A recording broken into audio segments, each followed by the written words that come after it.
लोणावळा येथील प्रसिद्ध जागृत देवस्थान आहे. आई एकवीरा आगरी कोळी समाजाची कुलस्वामिनी मानली जाते. असे मानले जाते, जेव्हा पांडव अज्ञातवासात होते तेव्हा एक रात्री आई एकवीरा त्यांच्यासमोर प्रकट झाली. पांडवांची भक्ती पाहून प्रसन्न झालेल्या देवीने त्यांच्यासमोर एक अट ठेवली. जर त्यांनी एका रात्री तिच्यासाठी एक भव्य मंदिर बांधले तरच ती तिथे वास्तव्य करेल. पांडवांनी आपल्या दैवी शक्तीचा वापर करून आणि भगवान श्रीकृष्णाच्या मदतीने एका रात्री डोंगर पोखरून ते भव्य मंदिर आणि लेणी, कार्ला लेणी तयार केली.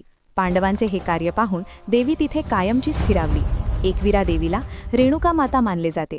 कथेनुसार कार्तवीर्य अर्जुनाचा वध केल्यानंतर जेव्हा परशुराम पृथ्वी निक्षत्रिय करत होते तेव्हा त्यांनी माता रेणुकेची या ठिकाणी स्थापना केली होती. एकवीरा देवी ही कोळी बांधवांची आराध्य दैवत असल्यामुळे मासेमारीला जाण्यापूर्वी किंवा कोणत्याही शुभ कार्याआधी कोळी समाज देवीचा आशीर्वाद घेतो. दरवर्षी चैत्र पौर्णिमेला येथे मोठी जत्रा भरते, जिथे पालखी सोहळा आणि डोंगर चढणे हे मुख्य आकर्षण असते.